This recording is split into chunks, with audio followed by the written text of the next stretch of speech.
Hello, friends. If you've ever had someone tell you, set an intention for the day because happy people make people happier, this is actually rooted in a psychological concept called emotional contagion. And under emotional contagion, it's been found that human beings will mirror each other's verbal and facial emotions. So in theory, if you present happiness through your verbal and facial emotional cues, people will mirror that and be happy by association. Same thing if you present sad sackiness through your emotional, facial, and verbal cues, people will be sad sacks by association. Human beings are one of very few animals to do this. Dogs do this, for all of us who love dogs. Chickens, for everyone who's friends with chickens also do this. So I'm going to tell you a very brief story right now using positive verbal and facial cues, and hopefully that will make you feel a little bit happier and you will pass that happiness on to others. Okay, so my husband met in December of 2003 and we were engaged by April. So we dated very, very briefly. We got hot and heavy very, very quickly. So by the time Valentine's Day rolled around, we were like almost engaged, nearing engagement.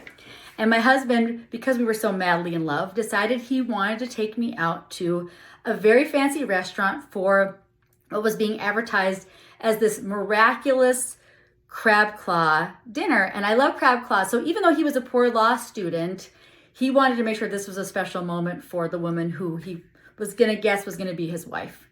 And I, of course, knew that this was a very big financial burden for him. I was also madly in love. So I was very excited, got a new outfit for it. We get to the restaurant, sit down, I order the crab claws, of course.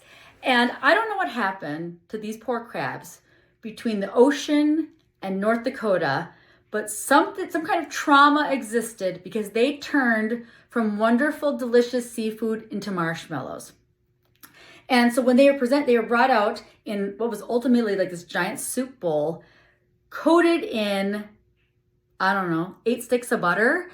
And when I picked up the first one, I went to go crack it with my little nutcracker. It squished like I was crumbling yogurt and just squirted butter all over me from top to bottom. But of course, I'm out with my love, my precious love, and he's looking at me with the same loving eyes that I was giving him. And of course, I would never have a problem with whatever was happening to me because we were so in love and this was such a big deal. So for the next, hour and a half, I slogged through that giant tub of mushy crab claws.